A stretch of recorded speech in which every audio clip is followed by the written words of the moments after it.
is it, guys. Ito na. Welcome to Fantasy Benchwarmers, and this is the final, hindi naman final episode pero of the podcast, but this would be the tail, ito na yung conclusion of the fantasy season, officially the conclusion of the fantasy season.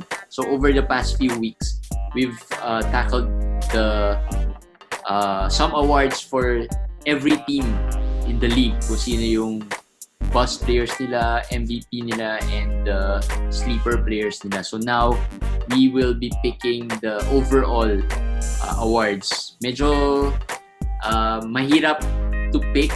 Personally, ako medyo nahirapan ako. But ito na, this is the conclusion of the fantasy, officially the conclusion of the fantasy season. So with me today is, of course, the commissioner, Sir Eric Go. Hello. One of our pickup artists, and tawag nga namin, Mr. Regan Lim. Hello. So guys, thank you for inviting me. Thanks for joining us. All right. So, saan tayo magsimula? Sa MVP, syempre. Talaga? Sa MVP tayo magsimula? Sa bagay? Saan tayo magsimula? Pwede rin sa, sa Rookie of the Year? Sa Rookie, sige. Sa Rookie, kasi yan ang medyo unanimous. We can start sa Rookie. Ito, first episode to na hindi talaga namin sino yung pinili ng bawat isa, kasi usually nakikita na namin ang results. May sinabi na si Commissioner na unanimous. Paano pag iba-iba tayo? Okay. Usually nga unanimous eh. Sabi ko kay Je, pagka unanimous, iba na lang pag-usapan, yung next rookie to break out, ganyan. Kasi parang sure parehas ang pipiliin. Sige. Sino muna? Si Regan muna, syempre. Ako? Si Rig, sige. Actually, itong episode na to, napa-research ako. Tagal ko nandang pinapsan yung fantasy site eh. Pero for me, yung Rookie of the Year, Ja Morant ako eh. Since we're talking about fantasy, big factor yung number of games eh. Si Ja Morant 59 games eh, compared kay Zion na 19 lang. So, ang laking bagay na yung 40 games na difference. Whether head-to-head or roto, ang laking difference nun. So, for me, Ja Morant. So, hindi ako magugulat sa magiging sagot ni Eric. Hindi, Ja Morant ako. Ja Morant ka rin. Ja Morant din ako. Pero, ang pinagpipilian ko, since pinag-usapan natin this past rookie season hindi naman going forward. Si Brandon Clark kasi, di ba, teammate niya, na actually had a little higher ranking than Ja Morant. Pero hindi na ang value ni Brandon Clark for me is all around game eh. Parang high field goal, high free throw for a big man, tapos steals, blocks, gano'n. Hindi siya talagang parang may difference maker for me. Ang difference maker this season talaga si Ja Morant.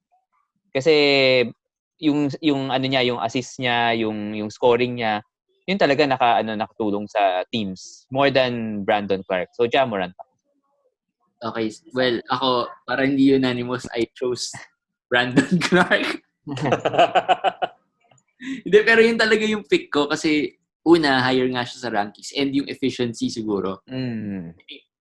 Malaking bagay yung 3 turnovers ni Ja Morant nung chinek stats eh. Although, yung other stats talaga, lamang si actually, 2 stats lang naman talaga lamang si Ja Morant the points and the assist. The rest of the stats halos close stats nila. Even the free throws, I think parang medyo lamang pa si Brandon Clark. Lamang si Clark, yes. Oo. Lamang si Clark doon. Field goal. So if you're going with efficiency talaga, si Brandon Clark yung pinili ko dahil lang sa efficiency. Actually, makikita mo dito sa sagot natin kung gaano ka weak tong rookie class eh. Kasi sa totoo lang, si Ja Morant didn't have a good fantasy rookie season. I mean, rookie-wise, rookie year sa reality, okay talaga. I mean, may star quality. Pero fantasy-wise, malayo siya kasi yung 3 points niya is non-existent pa. 1 steal a game lang siya. Tapos yun nga, 3 turnovers na. So, hindi siya talagang malinis na player or talagang parang Luka nung first season. So, pero ako, going forward, I think, I trust Ja na ma-improve niya lahat yun. Kasi nakita ko yung personality niya, yung character niya parang palaban eh. So, I'm betting on that. I think he's gonna take the leap forward. Pero Para mahina siyang talaga tong season. Mahina para tong siyang rookie class. Westbrook no? Westbrook. Yes, parang Westbrook. Alam mo, Actually, favorite ni Rex yun eh. Actually ako, ang tingnan ko lang na stats si Morant at saka si Zion. Actually, matagal na ako hindi nag-check. Nakalimutan ko rin si Brandon Clark eh. So actually, wala nga siya sa comparison ko. So that shows na siguro yung how weak yung pero class this season. Forward, you think, is it, kasi most likely, two players lang naman talaga would make the biggest impact on their teams eh. Una si Zion and Ja Morant. I think sina Brandon Clark and the rest of the field, more on supporting role lang eh. From fantasy, they can support yung teams mo. But yes. Yung star player mo, yung cornerstone mo would either be Ja Morant or Zion. Who do you think would be the better option in terms of these two players? For me, mahirap sagutin kasi si Zion din, actually, pag nakita mo yung stats niya, he played 19 games this year eh. Pero, okay, 20 plus points, ganyan, may mga 7-8 rebounds. Pero, sobrang pangit ng other performances niya. Like, walang yung steals, blocks, sobrang baba ng free throw. Kaya medyo pangit din ng fantasy skill set ni Zion eh. Pero, I'm gonna go with Zion only because, I think yung New Orleans would feature him more. And so nakita kong work ethic niya based na katawan niya ngayon, medyo feeling ko nag-improve na physically yung katawan niya. And I will bet on his 3-point shooting also coming around next few seasons. So I'm gonna go with Zion. Ikaw, Riggs? Ako Zion din. Feeling ko mas may impact siya eh, sa this coming season. Important rin naman kasi sa fantasy health yung health. So if he stays healthy, feeling ko Zion. Pero yun yung question mark ko lagi for Zion. Parang feeling ko yung health wise would be a major issue with Zion. Kaya and ako talaga personally feeling ko medyo overhype si Zion for the type of hype na nakuha niya. Parang feeling ko hindi niya won't live up to that. Kasi parang LeBron level yung naging hype daw niya, di ba? When So parang yun, agree ako dun. Overhype. Yeah, pero overhype siya. Ang maganda kasi ang tagal na na-miss niya sa start ng season. Yung pagbalik niya, medyo okay naman, nag-perform naman siya. So, yung 3 points niya nun, mga 4 or 5 ata, di ba? Parang may isang time, di ba, consecutive. 3 points. May one game. Lalo siya lalong na-hype.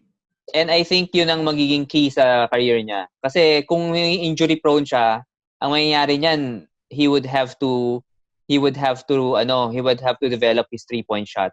So, feeling ko yun ang magiging key eh. Mapo-force siyang mag-develop nun dahil nga sa injury prone siya. Yung katawan niya is matabain eh. So, talagang mapo-force siya maglaro sa outside. So, that will help fantasy-wise. Pero, so, yun ang yung system ng New Orleans, assuming they don't change their coach, would be a rara offense. So parang mas maraming opportunities really to score outside, inside. So I think magandang fit yun for Zion. But if it was any other system, baka medyo mas mahirapan siya ng konti. Right? Alright. So ano na next natin? Rookie of the Year. Hindi unanimous as expected. Oo nga. As ina-expect ni Commissioner Eric, pero I think close na, hindi ganun kalayo. Most improved naman tayo. Most improved. Parang PBA awards lang eh. Noong unang Rookie of the Year tapos most improved. Okay, sige. Doon tayo mag-base. Actually, medyo mauna ka naman, Je. Mauna ka naman. Medyo nahirapan ako dito.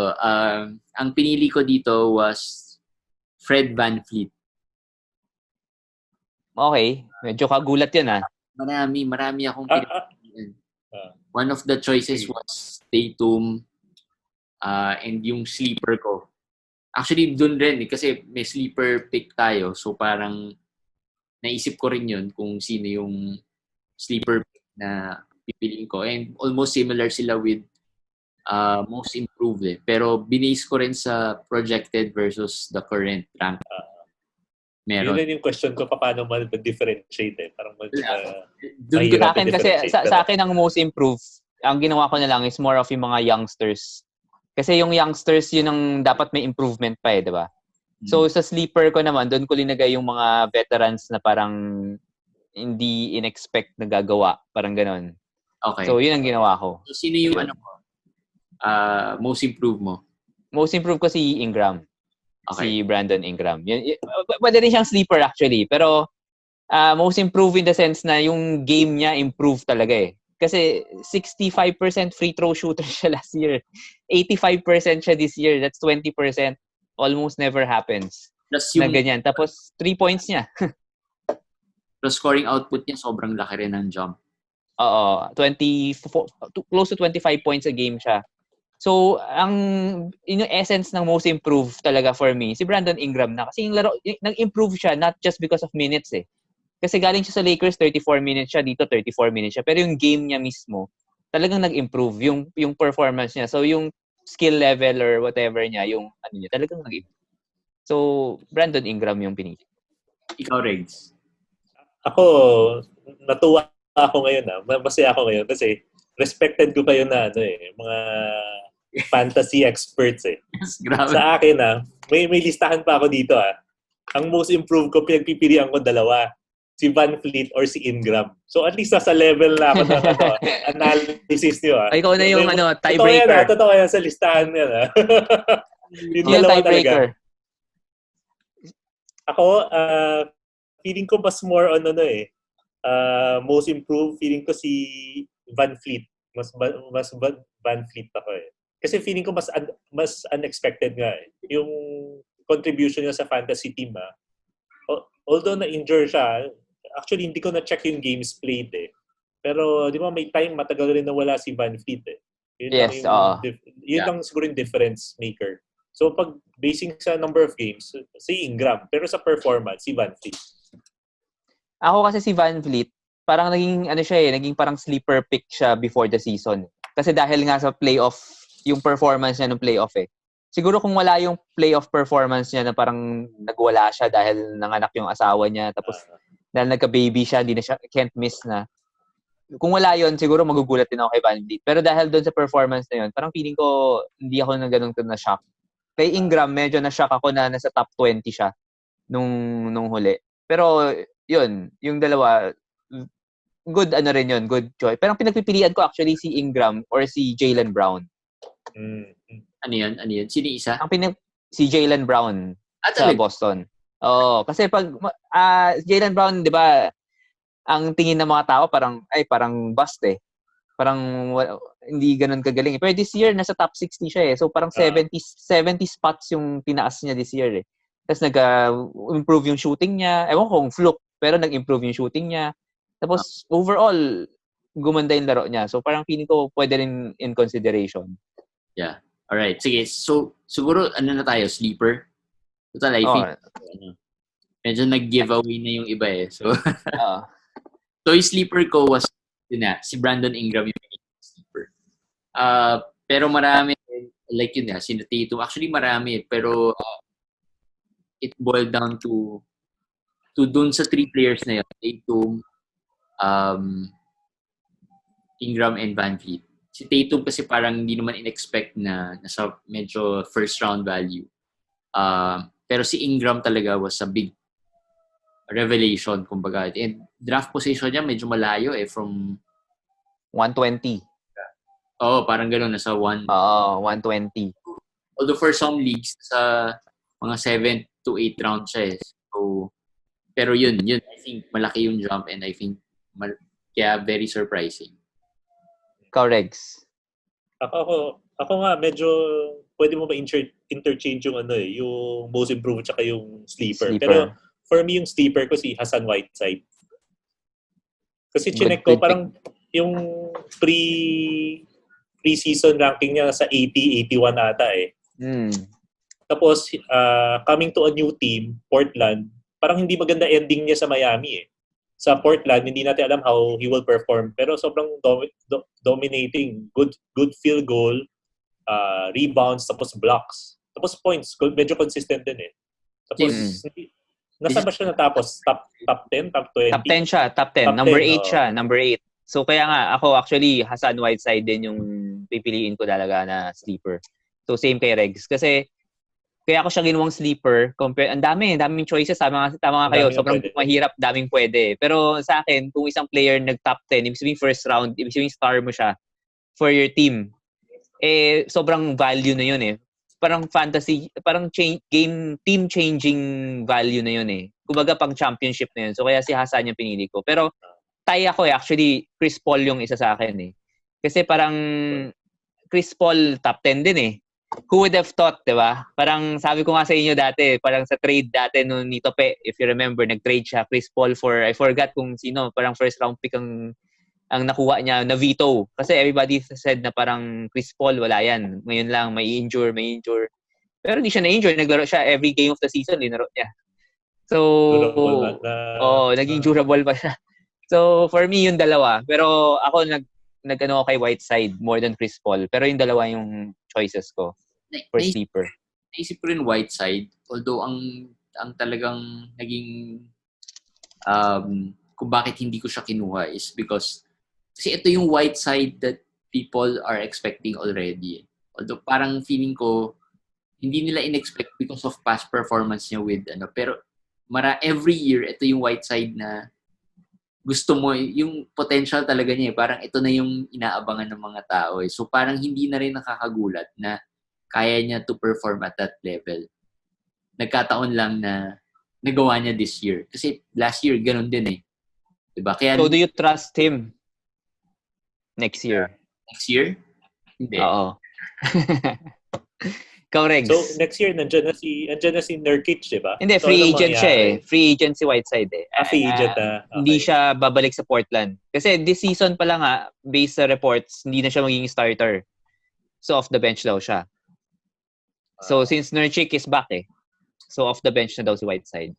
So, pero that shows you, diba? I think medyo siguro he would go mga 5th round. Pinaka mababa. Pero feeling ko mababa na yun. Mababa na yun. Pero he won't get, kumbaga hindi siya magpo-first round. And at the end of the season, I don't think magpo-first round value siya for next year. Yeah. So, hindi siya madadraft doon definitely. Pero depends din sa team na mapupuntahan niya talaga. Kung saan siya maglalaro next year. Pero I doubt makaka-first round value pa siya. At the end of the season. So, hindi sa Kasi remember si Whiteside always has a big season pag contract year. Tapos tatama. Tapos wala na, tatama rin na. So, tama. Yun ang hula natin. So, yun. Sige. Ano yung next natin? Bust. Siyempre, baliktad. Rookie. Okay. Or you pick up. Sige. Pwede rin. Pick up. Actually, ito mahirap rin eh. Ikaw Ako muna. Sige. Pick up ko si Richaun Holmes ng Sacramento. For me, maraming choices eh. Ang daming choices, di ba? Pero ang dalawang pinipilian ko talaga si Devontae Graham or si Holmes. Pero si Graham kasi parang nung huli, nawala eh. Parang nagka-slump eh. Si Holmes naman kasi parang for me, totally out of the radar kasi sobrang lalim ng Sacramento noon eh. May Marvin Bagley, may si Dedmon nata nasa kanila nung simula eh. So, ang dami nilang players nun. So, wala siya sa usapan. Tapos bigla na lang he ended top 40, top 30, mga ganun. At saka na nagawa niya yon the whole season. So, for me, yun ang pinalyo ko. At one point pa nga, si Holmes was first round, second round value eh. Parang ganun. Ikaw, Rex? Ako, Devontae Graham ako eh. Kasi parang siya, yung start of season yung pick up eh. Parang feeling ko yun ang crucial eh. Yung kung sino yung sa start, biglang sino ba to? Biglang ang galing eh. Very consistent press, assists, points. So for me, si Graham ako. Kay Graham ako. Pero si Graham yung parang streamer na parang dapat ka-drop mo na pero hindi mo na ma-drop. True. Parang ganun, diba? Kasi nakita mo din possible na kaya niyang gawin eh. Oo.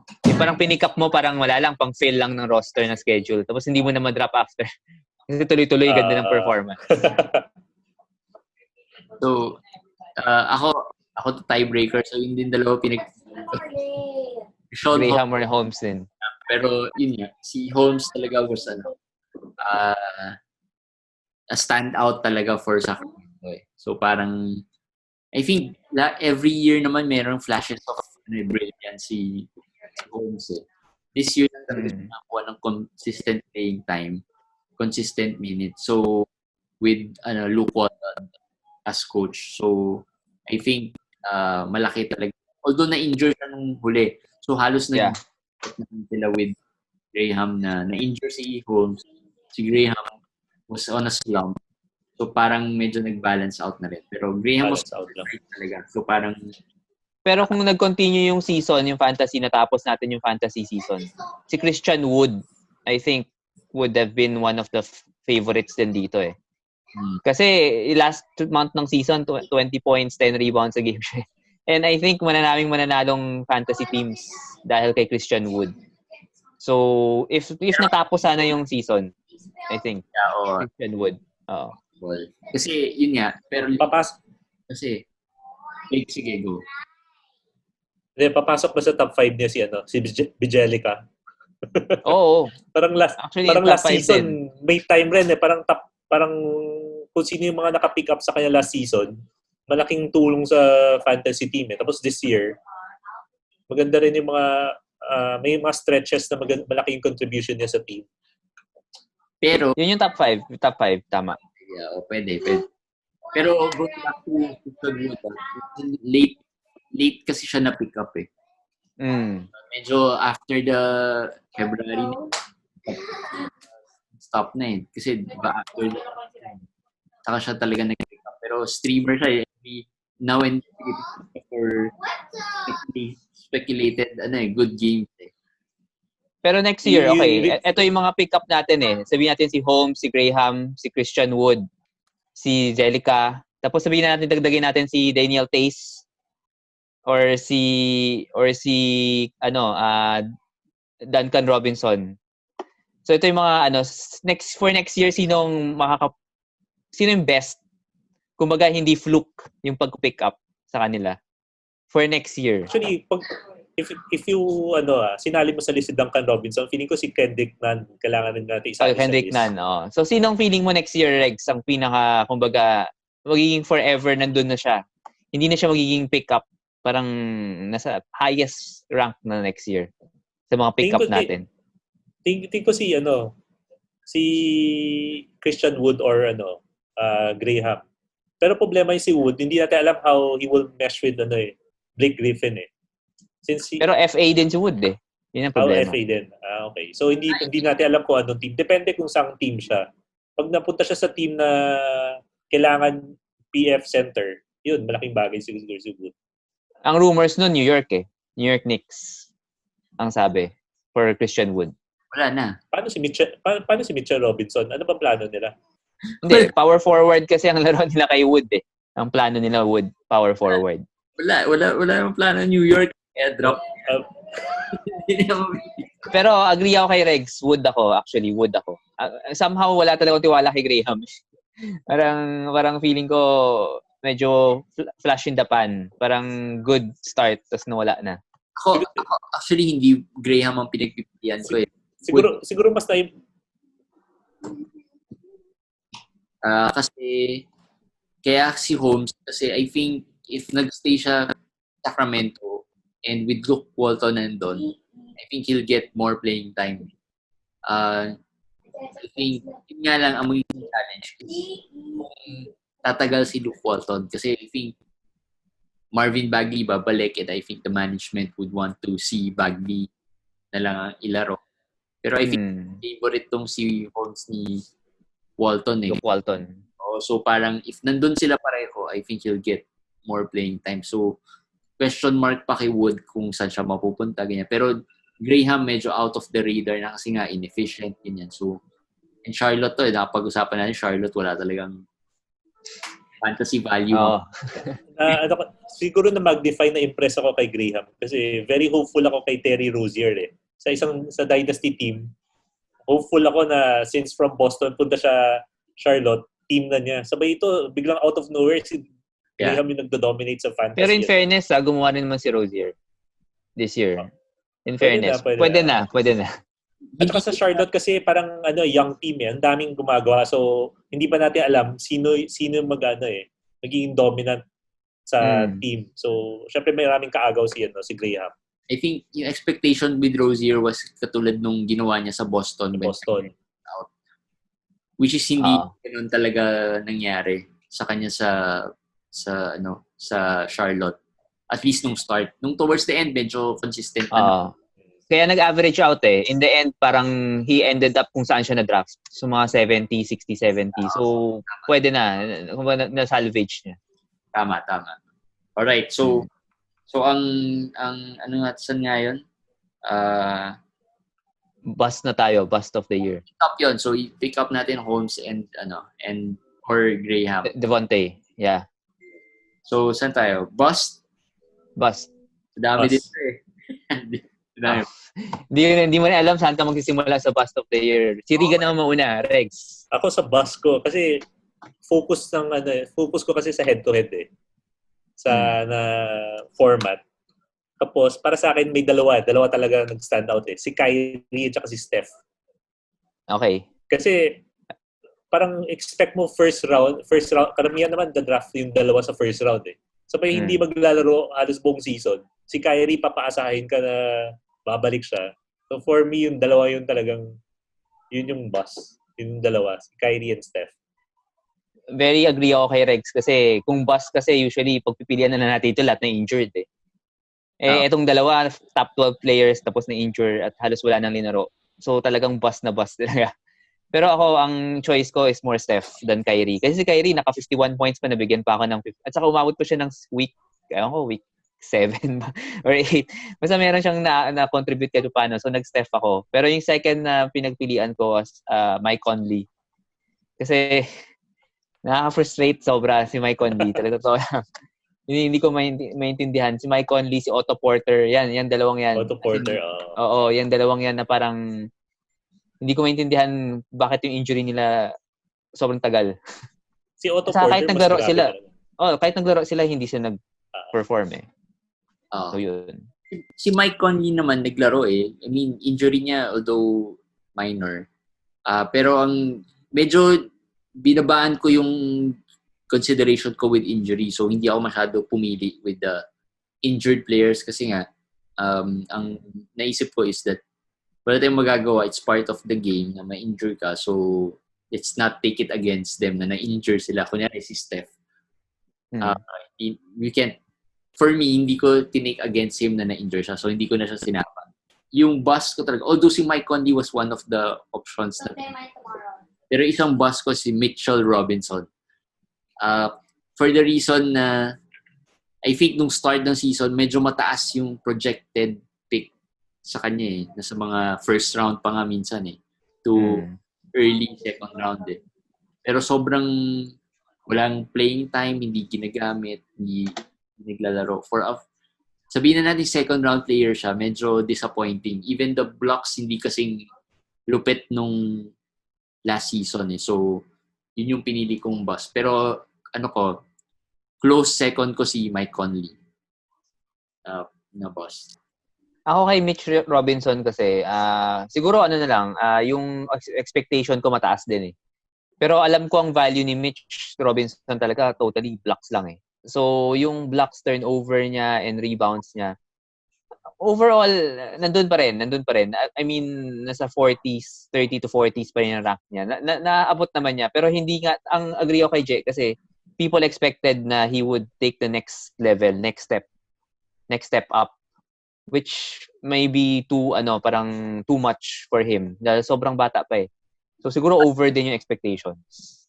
Saka yun nga, for a second round, sabihin na second round player. Hindi niya naabot. Hindi mo maabot eh. Like, unlike sina Kyrie, na actually si Kyrie nga, nung start naman, gumagawa, lakas nga eh. Oo. Injury lang talaga siya eh. So, yun lang talaga yung mahirap eh. Pero, even si Steph, nung start, medyo okay naman eh. Pero, 4 games ang ata yun eh. Ilang games lang actually. Player ko si Steph sa league natin eh. 5 games lang nilaro ni Steph this year. So talagang bust na bust eh. Pero wala eh. Part of the game talaga injuries eh. So, ang Kung mali... hindi injuries, parang ako, may isip ko si Josh Richardson. Isang possible na na pag-usapan. Kasi si Josh Richardson, people thought na papalitan si Jimmy Butler eh, sa Miami. Pero sobrang sobrang hindi siya bagay kasi siguro shooting niya mahina rin sa shooting. And then Ben Simmons not a shooter. So nawala yung laro niya eh. He could not find his rhythm with Miami. With Miami ba? Hindi, Philly. With Philly pala. Sorry, with Philly. With Philly. Yeah. Alright, sige. The next one is, ano na tayo? MVP? Yung MVP. Hindi, yung ano muna tayo, yung I'll never draft who again. Or yung breakout? Hindi, sige, I'll never draft na lang. Huli na natin yung MVP. Sige. I'll never, ano ba to? Never draft again. Player I'll never draft again, even kahit anong round pa siya or hindi. Basta yung parang na-frustrate ka na sa player na to na hindi ko na talaga tong i-draft kahit anong mangyari. Nabwisit ka na sa pinaka nakakabwisit na player na binabwisit ka na player. Okay. Teka, since ako naman nakaisip nito, ako na lang sasagot muna. Sige. Ako hindi ko na talaga i-draft talaga si Kyrie Irving. Hindi ko naman alam bakit ko dinaft yan this year. Ano mo na sa akin eh. Hindi. Pero aminin mo, first week, second week, masaya ka. Oo, masaya ako na hindi. Kasi itong tanong na to, itong award na to, kumbaga, is parang hindi naman fantasy lang eh. Parang overall, yung parang, di ba, pag you'll never draft anyone again, meron mga players na parang kahit na magaling, ayaw mo i-draft eh. Parang naiinis ka lang dun sa player. And for me, that's Kyrie Irving eh. Parang laging injured. Tapos yung laro niya, sobrang buwakaw. Tapos, ang dami niya mga weird na mga ginagawa sa niya. So parang for me, sayang sa yung distraction. So regardless kung maganda yung performance niya, after ilang games, may something na makaka-distract sa kanya na naman, whether flat yung earth, whether hindi pwedeng mag-vaccine or whatever. So kung ako, hindi na. Never again. Kyrie Irving is never again for me. Ikaw, Riggs. Actually, yan yung wala akong sagot eh. Pero based sa list ko, wala pa akong naisip. Pero yun nga, yung based sa discussion, syempre nag-isip ako kung sino yung player na di-draft ko this season na hindi ko nga i-draft. Bago mo sabihin, Eric, na Kyrie Irving, naisip ko na rin, para sa akin, Kyrie Irving rin yung ayoko na i-draft. Kasi yun nga, parang hindi mo maintindihan eh. Ang tagal ng injury niya, yung pinched nerve sa shoulder, paasa na sabihin, 1 week, 2 weeks, tapos ang tagal niya na out. Tapos medyo malabo nga yun nga, earth is flat, tapos ngayon nag-iisip siya mag-create a new sarili niyang league. Hindi mo maintindihan kung anong tumatakbo sa isip niya eh. Di ba part pa siya ng players? Oo, vice president siya. Yun. Tapos biglang gusto niya gumawa ng sariling liga. Di ba? Hindi ko na draft Kyrie Irving. I guess pag nandito si Denti, I think ito rin yung sagot niya. Kyrie din. Pero in the first place, feeling ko never niya dinadraft si Kyrie eh. So, kaya nga, so this question pwedeng emotional din yung sagot mo eh. It's something na parang hindi mo talaga i-draft. Ako talaga for 2 years draft ko, Kawhi Leonard. Never draft Kawhi.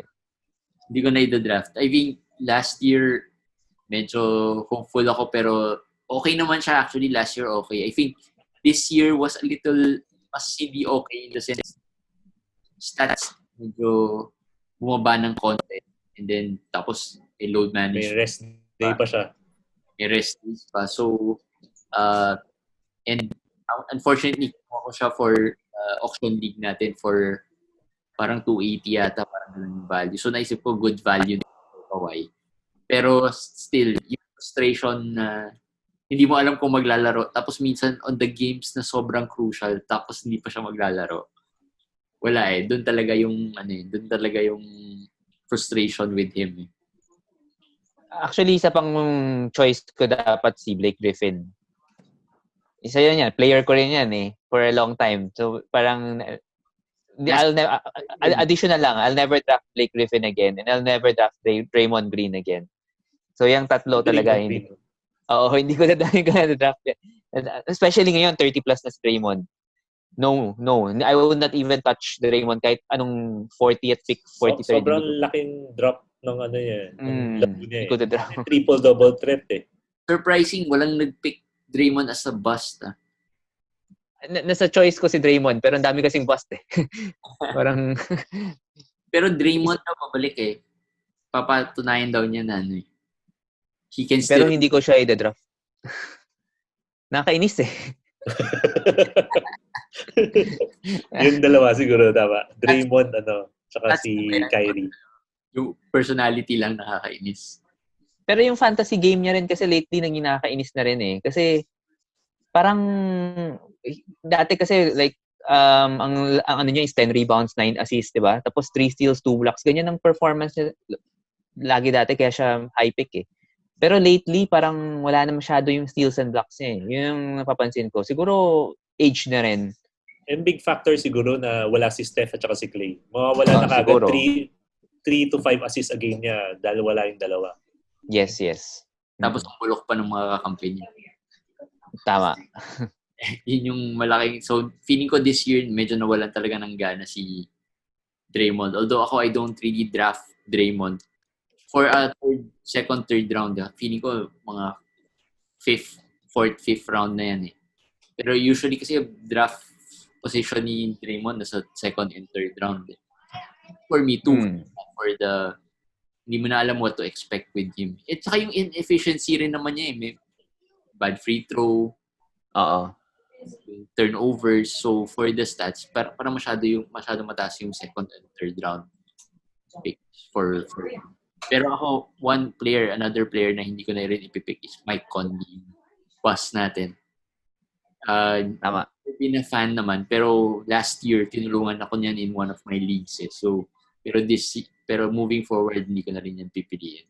Pero di ba possible mag-improve yung laro ni Conley? Kasi parang this year, first year niya sa Utah, nagtatry siya to mesh with, to gel with the young players. Yung dulo parang medyo okay pa eh. So, pero parang yung Mitchell kasi and Conley parang hindi bagay.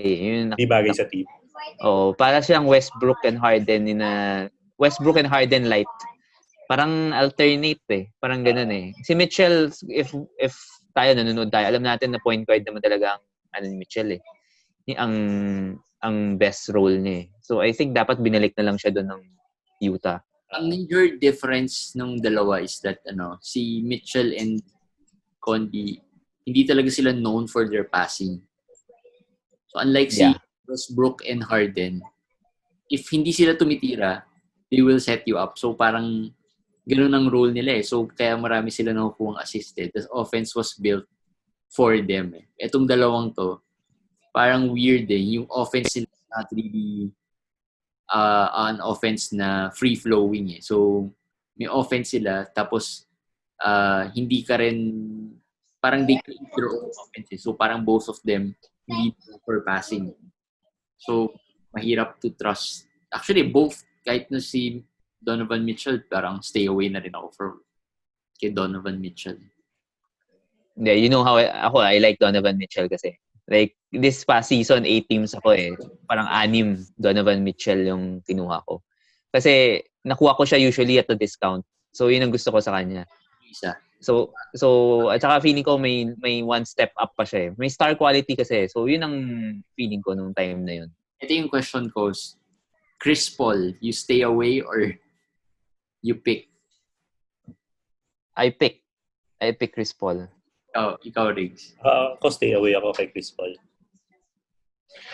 Ako stay away. Assuming OKC pa rin Assuming OKC, stay away pa rin ako. Ako pag OKC, pick. Nakita na niya now yung yung kaya niya. So baka next year mas feature si SGA. Sabagay. Pero diba prediction ko, matatrade siya sa New York Knicks. Talaga? Yun ang prediction ko. So it's stay away. Pag New York, stay away na ako. New York, stay away na talaga. Alright, sige. Next na tayo. Anong next? Breakout. 2021 breakout. Next So, season. next season. Sino mag-break out in a big way? Jay, ikaw? Ako pinili ko Christian Wood. Yeah. I Good think pick. yun na yung from the list na tinignan ko, yun talaga yung may potential to be a major breakout player. Yung tipong second round value siguro at the least. At the most, I don't think abot naman first round value, pero ang peak potential niya siguro mga second round value. So yun. Wala naman, I think we speak highly of Christian Wood na. So next year, feeling ko pag may mga makikinig and manonood, malalaman na nila sino yung mga hype players na i-hype natin eh. Christian Wood was one of them. Regs, ikaw? Ako? Pwede pa rookie? Lalo yung kumapas. Siyempre, kay Soto. Hindi pa siya rookie next year eh. Ay, hindi pa ba siya pwede? Hindi pa pwede. G-League pa lang siya. Hindi pa pala pwede. Well, nahirapan rin ako mag-decide. Pero tingin ko, Jonathan Isaac. For me, Jonathan Isaac. This year, parang we got a glimpse of what he can do. Problema naka-short nga because of injury eh. Pero grabe yung stats niya. Blocks and steals. Usually yung mga ganyan, parang yan yung mga gems na stats na hinahanap natin eh. Hindi mo block steals, may points siya. Free throw percentage medyo off lang. Pero tingin ko, if he stays healthy, malaking makakontribute niya. And better yung better performance niya for the next year. Yun yung laging Jonathan Isaac eh. Laging may if he stays healthy. Kasi for the past ilang seasons, ganun talaga eh. Laging injured. Actually, yung pinili nyo, Jonathan Isaac, saka si Christian Wood, yung kung mga early mock draft na yan, may mga early mock draft na yan. Yan talaga ang matunog. Pati si Fred VanVleet, yung tatlo. Sila yung projected na sa talaga. Si Jonathan Isaac was 15, Wood was 20-something. Yun ang mga breakout na pinipili. For me, hindi ko sila pinili. Ang pinili ko na lang si John Collins and DeAndre Ayton. Kasi both ito yung mga PED guys eh. Pero I'm very, very, very, very high on John Collins talaga. Ito, malalaman na rin ng mga kalaro ko sa fantasy. Pero for me, first rounder to. As in, first rounder next year. Sure, first rounder yan. Yan ang yan ang feeling ko. Kasi feeling ko more than Trae Young. Parang Stockton Malone eh. Parang ganoon ang feeling ko sa kanilang dalawa. And I think si Collins masyadong na-overshadow ni Trae Young. Pero dahil nga din sa PED issue. Tapos na-injure ata siya or something. Hindi siya nakalaro ng tuloy-tuloy. Pero hindi ganoon katagal. Pag napanood nila yung previous episodes natin sa Atlanta, siya ang ginawa kong MVP eh. For per game basis which was a little different. Kasi nga, feeling ko nga, per game wise, kung talagang, hindi naman siya injury prone eh. I think kung next year magkakaroon siya ng 3 points, I predict that. So I think top 12 is definitely sure. Over Kawhi pa. Kasi si Kawhi, hindi lalaro yan every game. So yun ang ko. Tapos yung isa si Ayton. Another player na overlooked dahil kay Doncic and Trae Young. But I think, kasi yung defense naman na hindi siya masyadong maka-defend, hindi naman nakikita sa fantasy yan. Diba? I mean, reality, liability siya. Pero fantasy-wise, wala tayo pakialam dyan. May block pa rin naman siya eh. So, yun. For me, yung dalawa. Pero, yung pinili ko. Pero Ayton medyo high na siya for this year. I think yeah. Yung expectation sa kanya this year, medyo mataas na. Pero hindi niya naabot. Hindi. Because of the injury, towards the dulo, yung end, injured siya, diba? Towards the 25 games. Which for me next year baka bumaba siya dahil doon. Pero next year I think without question breakout year niya next year. That's my prediction. Yung feel ko. Dapat lang. Pero John Collins medyo I think I can see kung bakit. I think medyo maganda talaga yung potential ni John Collins eh. Efficiency nandun. A bad free throw shooter, good scorer. If na-injure si Trae Young, which is always probably possible na medyo injury prone rin si Trae Young at least for a few games. Laging siya yung nagtitake over. And then na-add yung blocks niya this year. Yun naman yung knock sa kanya, wala siyang blocks eh. Si John Collins, ano ba siya? Third-year player this year? Third year, next year will be his parang fourth year na tayo. Fourth. Oo. Ang ano ko lang, si Jonathan Isaac, favorite ko yan eh. So next year kung I have a chance to pick him, I'll pick him. Pero kung na-injure pa siya next year, kung may episode pa tayo ng ganito, siya na yung nalalagay ko sa I'll never draft again. Si Isaac na. So alam na natin yung first 2 picks ni Eric. John Collins. Si Collins. Hindi ko gagawin si Isaac kasi medyo nakakatakot eh. 3 years in a row na ata na season ending. Yeah.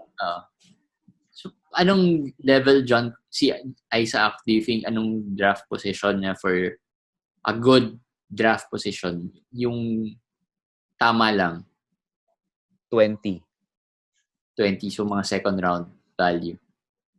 Late second. Siguro mga 25, ganun. Tama ka nga. First and second pick. John Collins. Pwede. Isaac. For sure. Alright. Sige. So, last na ba tayo? MVP na. Alright, MVP. Ito feeling ko, dito na mag-unanimous. Oh, hindi. Feeling ko hindi. Ako, unanimous na lang. Kinakabahan ako pag unanimous kasi baka mali yung analysis ko. Walang mali dito. Lalo pag MVP kasi ano ko lang parang sa draft ko this year, halos always first 3 picks ako eh.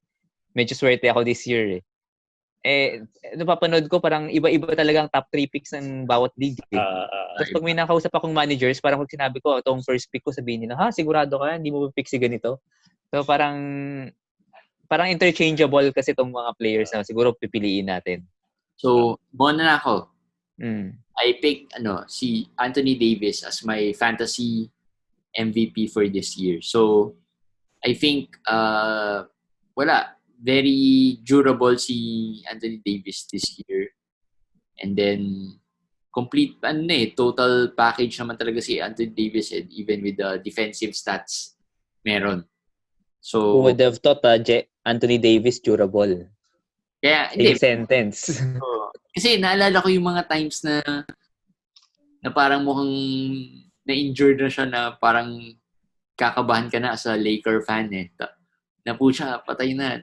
Injured. Mukhang grabe, mukhang malala. Pero bumabalik siya ng bumabalik. And then, ba, may isang stretch na parang may shoulder injury siya, but he was playing through it, na parang marami sabi na he should sit out muna, pahinga muna a bit, pero tinuloy-tuloy pa rin niya yung paglalaro. So, I think dun ko rin nasabi na bakit medyo durable niya si Anthony. Pero as you pointed out nga, over the past 2-3 years, so durable naman siya in terms of number of games played. So, Anthony Davis sa akin, close second, wala eh. Hindi ko na inisip yung second eh. Medyo Anthony Davis ako. Yun talaga yung pick ko. Regs. Ikaw, Eric, ikaw na mauna. Hindi ako, James Harden talaga. Ang ito yun, every year, Karl Anthony Towns, alam ng mga kalaro ko sa ibang leagues na Karl Anthony Towns ang number 1 pick all the time over Anthony Davis. Dahil sa durability eh. Pero lahat sila always tells me, ba't di si Harden? Parang ako dati, parang feeling ko, hindi ako believe kay Harden. Pero this year, nabilib ako kay Harden. Nakita ko na yung value ni Harden. Volume eh. It's more of volume. Kasi scoring, tsaka yung steals surprisingly, si Harden mataas ang steals niya. Kinumpare ko si Davis at saka si Harden. Overall, yung rebounds kasi ni Davis bumaba eh. Hindi na siya double rebounds 9 rebounds. Dahil siguro kay LeBron, dahil kay Dwight, dahil kay Javal. So, parang bumaba yung rebounds niya. So, medyo dumikit na with Harden. Harden averages 7 rebounds a game. Tapos, naga 1.5 steals, 1.8 steals. Tapos, ang malaking bagay nun, yung free throw at 3 points and points. Panalo ka na doon with James Harden eh. Sure win ka na eh. So, parang ang laking value talaga. Plus the fact na he never misses games. Yung so far, knock on wood. Pero he never misses games talaga. So, I hate him also. Nakakapikon din yung laro niya. Pero, MVP for me, James Harden. Tiebreaker na naman si Regs. Ako, sige. Second ka ba? May parang... Mata-tiebreak ko yan. Sige. Pero ako may tatlo ko sa list eh. Yung number, so bigay ko yung top 3 ko. Yung sa third kasi, siya lang yung naging player ko sa any of my fantasy teams, LeBron James. Actually, hindi naman ako LeBron James fan eh. Pero medyo pwede pa nga siya pumasok sa sleeper kasi parang start of the season, parang nagfo-fall siya sa draft rankings eh. Tapos very yung nilaro niya this season exceeded expectation ng mga tao, feeling ko eh. Tapos second ko is Anthony Davis. Again, kasi nga durable siya. Maganda yung stats niya. Number of games, umabot siya almost 60 rin ata eh. So, maganda rin yung nilaro niya. Pero for me, MVP, pareho kay Commissioner James Harden ako. Again, yung focus ko kasi na league na nilalaroan ko is head-to-head eh. Pag kalaban mo si James Harden na may 4-game schedule siya, sobrang hirap ako. Parang hirap mo i-adjust yung team mo para malabanan. Kasi kuha na niya yung assist points, 3 points, tapos field goal, free throw. Swerte ka na. Tapos minsan, hot pa siya. Pati field goal percentage, maganda pa. So, ang hirap kalaban eh. Pag 3-game week siya, kaya niya tapat yung 4 games mo na player mo, pwede tapat niya in 3 games eh. So, for me, James Harden. Ang maganda lang nangyari, nandiyan na ngayon si Russell Westbrook. So, medyo nag-even out. Bumaba na konti si Harden sa nag-closer yung gap because of nasama si Westbrook sa kanya. So at least yun yung consolation na hindi na sobrang laki yung edge niya sa next. Actually, ang isa pang maganda kay Harden, Regs, tama ka. Parang roto or head-to-head, parang pwede mo siyang gamitin eh. Kasi durable din siya eh. Durable. Pag build mo ng team actually kay Harden, mabilis ma-fill up yung mga mga deficiencies. Kasi yun nga, panalo ka na sa ibang stats eh. So isang big man lang na malupit dyan na parang may blocks and rebounds. Medyo solve ka na. So yun ako bagong bagong realization kasi never ko na kuha si Harden, never kasi ako top pick eh or top 2. Usually nasa 3, 4, 5 ako eh. Yun lang na-experience. Ngayon taon ko lang na-experience yung first pick. So na-try ko siya.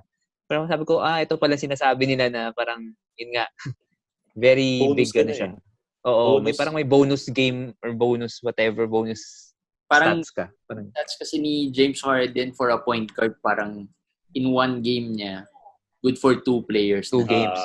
Yun ang parang may bonus ka. For a point guard, I mean. So yung stats niya for a half, parang isang game na yun eh. Oo.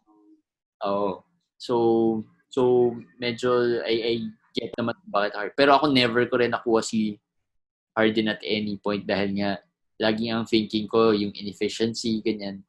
Pero tingin ko conscious siya sa stats niya. At saka parang yung Rockets hindi naman nagre-rest ng players eh. Kahit tambak yung kalaban, laro pa rin eh. Isa pa yun. Yes, totoo rin yun. So, yun yung may mga medyo nakakuha kayo ng mga tips here kung ano yung mga advantages of meron ka bang runner-up? Anthony Davis ang runner-up ko. Anthony Davis number 2 ko. Number 3 was not LeBron. Pero agree ako kay Rex about ginawa ni LeBron. For me, number 3 was Jokic. Kasi ang consistent ni Jokic this year eh. Pangit ang start, hindi ba pangit? Average start. Pero nung nag-start to yung game niya talaga, triple-double eh. And yun, laking factor nung assist for a big man. Surprisingly, walang Giannis sa Actually, down year si Giannis this year, Marami din siyang miss games eh. Oo, not only miss games, parang down year siya if you look at his stats this year. Nasa outside that first round value siya this year. Parang defensive stats niya. Defensive stats niya bumaba din eh. No? Nagulat ako when I was checking the rankings. Ang layo niya from the first round. Yes. Hindi na pag-uusapan ng mga other people yun. Giannis, there's still Giannis. MVP siya, MVP siya ng NBA. But fantasy, 15th is not bad. Pero for Giannis na expected ng tao ng top, considered number 1 pa siya for others. Yeah. Malayo. For me, malayo. Sobrang layo. Top 3 yung siya eh, di ba? Oo, malayo. Pero one player na gusto kong kunin yung opinion niya is Karl Anthony Towns. When he was playing, medyo maganda yung pinakita niya, especially nung start eh. Do you think always nasa top 5 siya eh? In terms of projected rankings eh. Sa tingin nyo next year, he'll be here in the top 5 pa rin? nakalaro ba sila ng game nakasama si D'Angelo o never pa? Hindi. No. Ayun, yun yung important eh. Kung paano sila Pero mag-gel. best friend naman niya eh. Gaming sila. Parang pagkalaro kita, Regs, 'di ba? Parang medyo We bring out the motivated best ako in eh. each other. Oo, high school pa hanggang ngayon eh. Talagang iba yung feeling. Pero for me, Carl Anthony Towns top 5. Top 3. Ano ko na ilabas ko na yung next year rankings ko. Harden ako 1, Davis 2, and Carl Anthony Towns 3 ko. Top 3. Yun yung top 3. Pero alam ko hindi siya magiging top 3 next year for other people dahil down year eh. Dahil injury. Nag-injury. Pero feeling ko opportunity yun eh. Can get him at a discount. Yun yung feeling ko. Sige. Pero you take those over John Collins. John Collins ko nasa 12 naman. Nasa 10 to 12 naman. Malayo pa. Pero Jay, next year 10 to 12. After one more year, nasa top 5 na yan. Sino? John Collins. Top 5? After 2 years pa. Top 5? Sabagay. Oo, top 5. Okay. I was surprised. Sige, Riggs. Hindi, tingin ko, Eric, kailangan mo na mag-start ng card collection ni John Collins. Oo, malapit na. Card collection. Isipin nyo na lang in 2 years, wala na si LeBron. So, bawas na naman isa. Si Kawhi will not be better in 2 years. Makita mo yung mga top 5 eh. Lahat yan, pabagsak na eh. Bababa na eh. So, definitely, itong mga to ang aakyat eh. So, sila... There's like sina Paul George, medyo magda-drop off na yun. Wala, magda-drop off na yan. So, sila Luka, Trey. Yun, magandang question yun. Just to, isang question lang yun. Luka or Trey? Fantasy-wise. Parang bonus natin sa mga nakikinig. Luka ka. Layo. Ikaw, Riggs. Ako, tingin ko, ewan ko ba, parang mas Trey ako eh. Ako rin eh, mas Trey ako.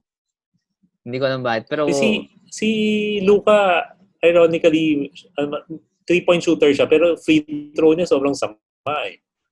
Yeah. Pero the other counting stats kasi feeling ko mas Luka eh. Pero wala siyang blocks eh. Hindi siya nakaka-blocks eh. Mas mataas, syempre rebounds mas malamang si Luka eh, no? Oo. Sa 3 main counting stats, points, rebounds. Ito na lang, sige. Next year, would you pick Steph Curry over Trey? Ako, feeling ko redemption year ni Steph Curry next year. Next year. Ganun okay. Ba hype si Trey? Oo. Medyo surprised ako na parang first round value yatang hype for Trey. Hindi, nasa first round si Trey eh. He's in the top 10. Nag-end siya sa... Yes. Nag-end siya sa top 10. Nag-end siya sa number 10. And mock drafts actually have him in the top 10 also. Actually, dikit sa ni Steph eh. Kaya natanong ko, kasi similar stats eh. So would you go for the young one or would you go for the veteran? I think yun, feeling ko mas close.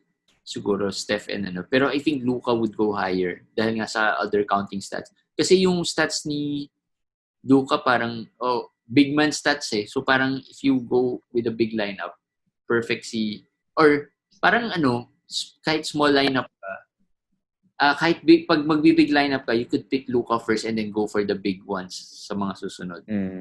Pero siguro alam nyo na yung favorite team ko, no? Atlanta. Kasi Trae Young ako, tapos John Collins pa. Very exciting team yung Atlanta kasi young team eh. Tapos may building blocks na sila. Meron pa siya so ako, Trae ako, just to answer the question, Trae Young ang pipili over Steph next year. Ito pala, John Collins, Capella would be in pero I think kaya ni Collins yung, kasi nga feeling ko nga, that would help his 3-point shooting. Kaya ako, iniisip ko lang fantasy-wise Parang feeling ko, parang ma-force din siya may trust na siya eh. Hindi lang siya masyadong nakaka-attempt dahil sa loob siya, dahil pick and roll partner eh. Pero now, pwede na siyang maging yung Capella yung pick and roll partner. Pwede na siya sa 3-point shot. And with the talent that he has, I think tataas talaga yung 3 points niya. Yeah. Alright. So, MVP, either AD or lumabas or Harden. Well, mostly Harden ang napili. And hindi naman surprising kasi I think most of us chose between those two talaga. So yun, that officially wraps up the NBA 2019-2020 season. So unfortunately, hindi talaga natapos yung season for the fantasy game. So hopefully next year mabuo na yung season, and medyo late yata mag-start ang NBA season next year, right? December 1. So I think exciting na naman yung towards the start of the season. Pero yun na yung conclusion of our fantasy. The next succeeding episodes would focus more on the resumption of the NBA, and then we'll probably see if we can do some episodes rin about strategies and some tips and tricks for the fantasy players out there, kung ano yung mga pwede nyong gawin in terms of strategies. So we'll see how it goes in the next few episodes, but hope you like this episode. Hope you enjoyed yung fantasy season this year kahit na hindi natapos, and hope you like this episode, and if you have some comments or inputs na feeling mo mali yung napili namin, or ano man yung opinions mo about napili namin, feel free to comment down